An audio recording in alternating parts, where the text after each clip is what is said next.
Pemirsa, para tersangka korupsi proyek Menara BTS mengumpulkan sejumlah uang yang angkanya mencapai 243 miliar rupiah yang mana digunakan dalam upaya untuk menutupi penyelidikan yang dilakukan oleh sejumlah lembaga penegak hukum. Benarkah bahwa upaya ini juga menyeret sejumlah nama-nama tokoh nasional? Kita akan membahasnya bersama dengan Uda Riki Ferdianto, redaktur majalah Tempo. Halo Uda. Halo, Kita jumpa lagi Uda. ketemu lagi. Masih soal proyek Menara BTS ya kali ini ya. Nah, kenapa udah alasan majalah Tempo kembali ya mengangkat isu rasuah di proyek Menara BTS kali ini? Apakah ada mungkin karena tersangkanya ada yang baru atau seperti apa? Ya, ada beberapa pertimbangan ya yang melandasi keputusan redaksi untuk kembali mengangkat topik ini sebagai laporan utama pekan ini.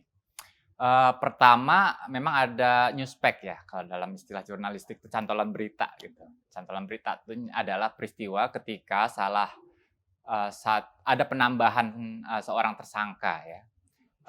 Nama yang dimaksud itu sempat disinggung juga di pemberitaan kita sebelumnya ya. Ketika itu statusnya masih sebatas saksi gitu. Nah, sekitar 2 pekan lalu kejaksaan itu menetapkan status tersangka terhadap Yus Rizky ya. Yus Rizky ini adalah direktur Basis Utama Prima ya, yang dalam proyek ini digandeng oleh konsorsium untuk keperluan pengadaan power supply dan baterai gitu ya. Baterai dan solar panel lah gitu ya, power supply. Nah, di saat yang sama juga ada beberapa temuan baru yang kami peroleh terkait dengan indikasi ya aliran dana ke beberapa orang yang diduga itu bagian dari upaya untuk meredam kasus yang sedang berjalan. Oh, dengan cara? Ya, jadi petunjuk yang kami terima di lapangan, ada beberapa pihak yang kemudian berkomunikasi dan berencana untuk membangun komunikasi dengan beberapa pihak untuk menutup perkara ini ya. Dan mereka yang kesaksian itu kita dapat dari 2 orang tersangka yang saat ini juga berkasnya sudah selesai dan sudah dilimpahkan ke pengadilan gitu. Nah, kedua orang ini menyatakan dalam berkas kesaksian mereka bahwa mereka diminta mengumpulkan sejumlah uang untuk meredam laju penanganan kasus yang sedang berjalan di kejaksaan. Baik. Nah, udah ini di tulisan pertama laporan utama majalah Tempo tertulis juga bahwa kalau tadi udah menyebutkan nama Irwan Hermawan, ini tuh kuasa hukumnya namanya Handika Honggowongso menyebut bahwa pengumpulan dana ini dilakukan karena ada tekanan kebutuhan menyelesaikan persoalan hukum. Ya. Apakah ini murni karena mereka ya memang ingin meredam laju proses penyelidikannya atau memang ada pihak yang mungkin ya dari lembaga penegak hukumnya sendiri juga menawarkan ini mau nggak nih kita hentikan atau kita tutup atau gimana sebetulnya? Ya. Memang ada semacam komunikasi ya antara Irwan dengan atasan yang dimaksud ini Anang sebenarnya ya. Anang ini adalah direktur utama Bakti ya, Badan Aksesibilitas Telekomunikasi dan Informasi ya. Badan layanan yang mengelola seluruh proyek Menara Pemancar. Jadi kalau di awal-awal tulisan Tempo itu menyebut ada indikasi kerugian yang itu terdiri dari dugaan markup, ada indikasi suap ke beberapa petinggi di kementerian gitu. Nah, di temuan kami yang terbaru itu uang-uang ajaib itu nggak hanya mengalir untuk itu saja. Ada fase lain di mana sejumlah pihak itu kemudian mengumpulkan sejumlah dana untuk keperluan pengamanan kasus gitu ya. Oke, nah kemudian kalau kita bicara soal ini flashback sedikit lah udah. Sejak kapan sebetulnya Kejaksaan Agung ini kan yang pertama kali ya mencium aroma rasuah soal proyek Menara BTS ini. Pertama kali kapan mereka mulai melakukan penyelidikan, kemudian sampai akhirnya artinya ada jeda waktu antara para pemain ini untuk mengumpulkan dana. Ini kan nilainya luar biasa, 243 miliar kalau di Ya, total begitu ya. ya, Berarti kan ada ya. periode untuk mengumpulkan dana tersebut. Jadi di mana posisi Kejaksaan Agung mulai melakukan penyelidikan dengan mereka mengumpulkan uang tersebut? Ya, kalau kita runut ya timeline-nya, penanganan perkaranya ini kan sudah bergulir sejak pertengahan 2022 ya, Juni ya kalau nggak salah gitu. Sementara eh, lalu lintas uang-uang ajaib itu terjadi pada periode sekitar bulan akhir 2022 gitu ya. Sekitar bulan November Desember lah. Jadi artinya memang ketika ini kasusnya ini sedang dalam sorotan dan dimonitor oleh kejaksaan. Nah, sementara kita tahu penetapan status tersangka ya, itu kan mulai istilahnya dilakukan secara bertahap ya, yang umumnya itu terjadi di tahun 2023 ya. Windy, Irwan, Yusrizky, Menteri Komunikasi Pak Plate itu kan di 2023 penetapan statusnya itu. Windy itu adalah siapa? Windy ini adalah orang kepercayaan si Irwan lah ya, orang kepercayaan Irwan yang banyak dilibatkan untuk keperluan mengambil uang-uang yang diperintahkan oleh atasan mereka dari sejumlah pihak. Ada individu ataupun perusahaan yang semuanya memang punya korelasi dengan penanganan proyek ini. Okay. Ya kalau boleh disebut sederhananya mungkin semacam Juputor lah ya. Juputor ini adalah juru pungut dan juru setor. Oh, Juputor dari uang-uang ajaib tadi ya, ya betul. Udah ya. Oke. Berarti Anang memerintahkan Irwan memerintahkan Windy begitu ya, Dak ya? Betul. Alurnya begitu ya. Ya. Oke. Nah, Dak, kemudian apa yang tertulis di laporan utama majalah Tempo itu berarti sumbernya adalah dari Irwan ya? Sumbernya itu adalah kesaksian Irwan dan Windy. Kesaksian Irwan dan Windy. Nah, saling mendukung lah ya. Pertama, memang awalnya kita hanya mendapat petunjuk dari berkas kesaksian Irwan gitu yang mengungkap ada petunjuk bahwa aliran dana ini mengalir ke sejumlah orang yang memang ditujukan buat itu pengamanan perkara dan itu juga terkonfirmasi dari berkas kesaksian Windy. Wah, ini klub berarti. Oh, berarti cocok ceritanya begitu ya. Nah, tapi benar nggak katanya ini juga tertulis ya di lapor bahwa sebelum-sebelumnya itu Irwan tidak mau membeberkan kepada siapa dan ke siapa aja dia memungut uang-uang tadi. Terus akhirnya bisa bocor juga soal info itu gimana, Dak? Ada ceritanya? Iya, betul. Jadi pemeriksaan saksi tersangka itu kan nggak sekali jalan ya, nggak sekali langsung jadi gitu. Seringkali penegak hukum, entah itu jaksa, KPK atau polisi itu berkali-kali meminta keterangan mereka karena ada petunjuk baru yang perlu dikonfirmasi ya. Ada pemeriksaan ketiga kalau nggak salah di tanggal 15 Mei 2023 itu yang menyebut bahwa dia diminta oleh Anang untuk mengumpulkan sejumlah dana ya dari sejumlah perusahaan maupun individu, totalnya itu sekitar 119 miliar ya di berkas pemeriksaan tanggal 15 Mei itu memang dia menyebut beberapa nama dan yang agak unik adalah ada beberapa nama tertentu yang dia samarkan gitu ya, disebut di situ pihak X, pihak Y, pihak Z gitu.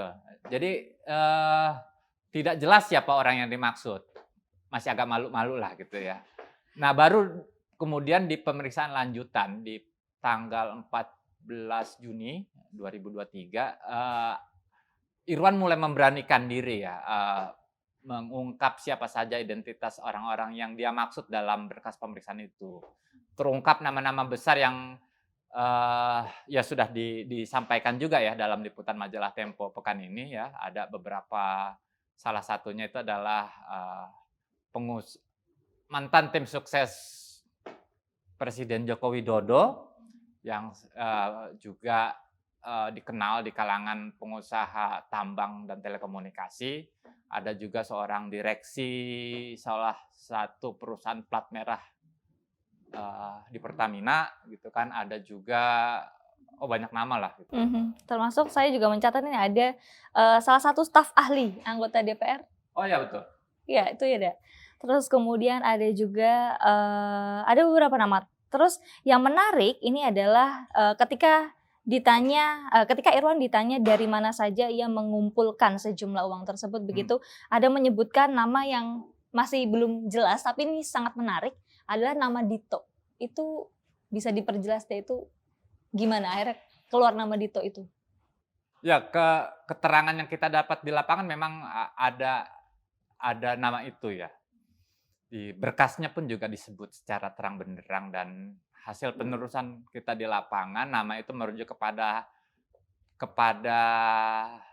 seseorang yang di fase itu dia masih menjabat sebagai seorang pengusaha dan seorang staf khusus ya di sebuah kementerian.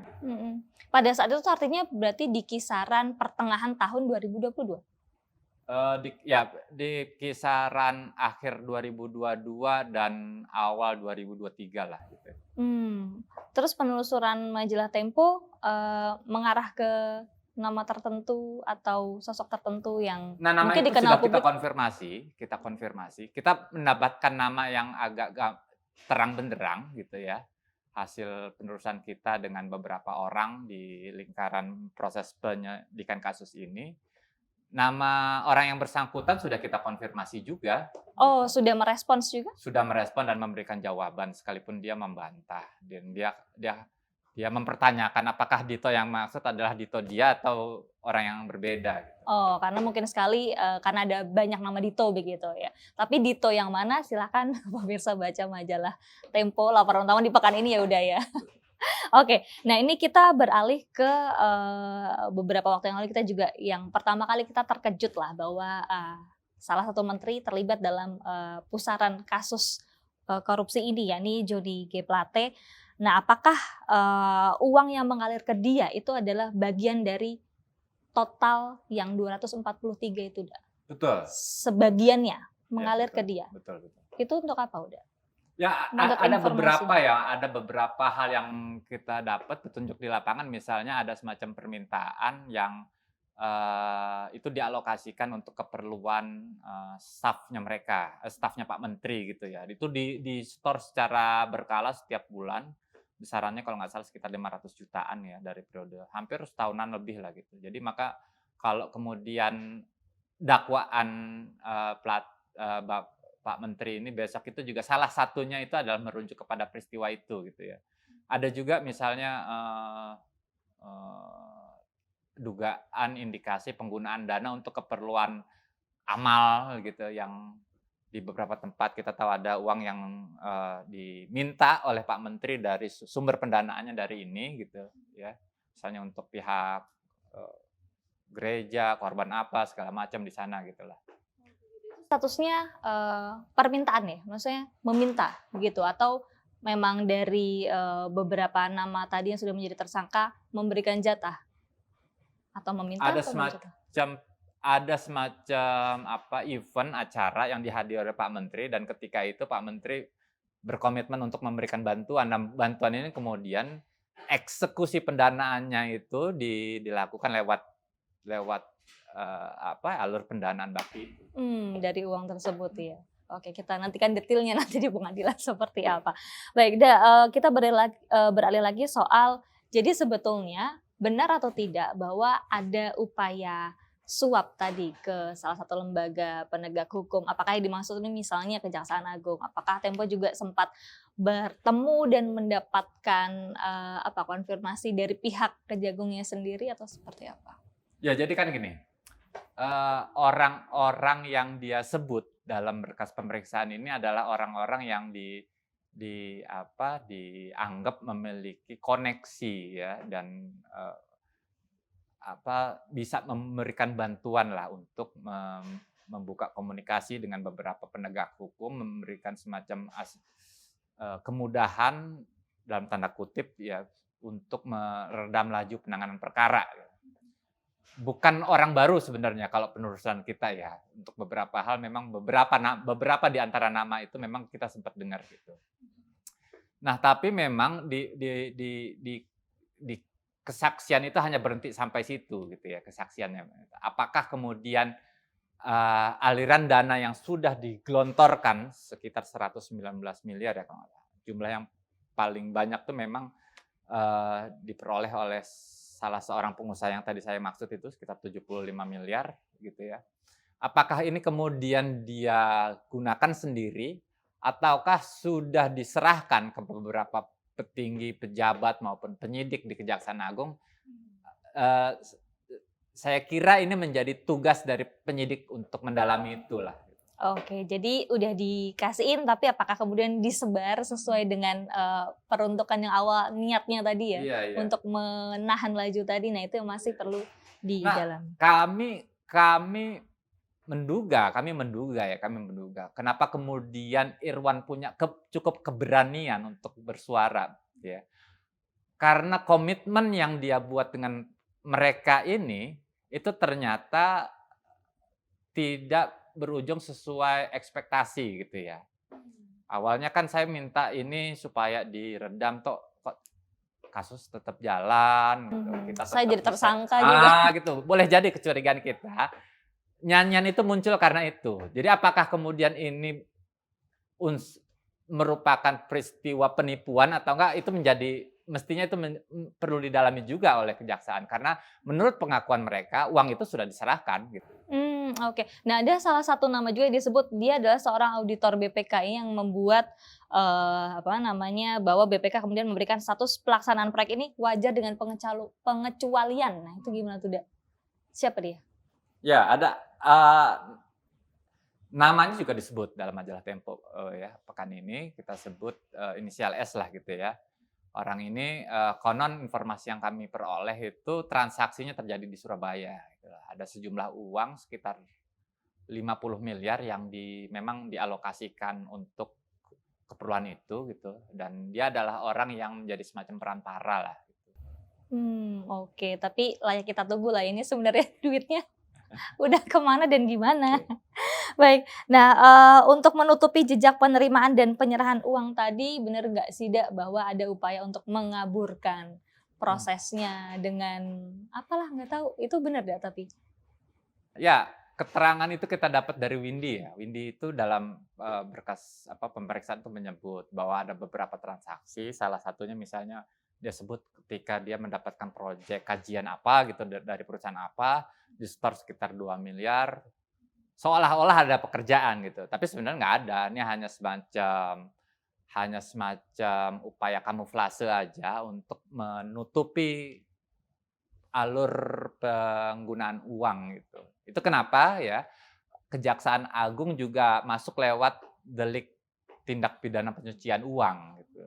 Ada banyak peristiwa-peristiwa seperti itu yang ditemukan oleh penyidik di lapangan.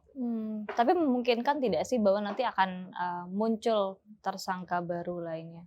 Boleh Jika jadi, boleh jadi. Saya kira kesaksian yang diungkap oleh Irwan maupun Windy ini nggak boleh diabaikan ya oleh kejaksaan ya. Petunjuk yang ini kan petunjuk awal ya. Petunjuk awal ini kalau misalnya mereka memang punya keseriusan dan komitmen untuk katakanlah memulihkan kerugian negara dalam hal ini dikejar dong gitu. Benar nggak dia nyetor uang gitu. Siapa aja saksinya, apa buktinya. Karena Irwan sendiri dalam beberapa kesaksian dia nggak hanya dia aja yang mengambil dan memungut, tapi dia juga misalnya minta bantuan seorang kurir dan ya beberapa orang lah. Kesaksian dari mereka kan sebenarnya kan bisa saling melengkapi kalau memang benar peristiwa itu ada. Gitu. Tapi sejauh ini kalau udah melihat apakah belum optimal untuk mengejar informasi-informasi awal dari si Irwan dan Windy tadi? Penilaian saya seperti itu. Kenapa saya bilang demikian? Karena berkas penyidikan para tersangka ini udah kelar, gitu. Udah kelar dan sudah dilimpahkan ke pengadilan dan tidak ada satupun cerita soal itu dalam berkas dakwaan para tersangka. Gitu. Seharusnya? Harusnya disebut. gitu, bahwa di tahun sekian, di bulan sekian, tersangka ini pernah mengambil uang sejumlah ini diserahkan kepada siapa, itu disebut mestinya.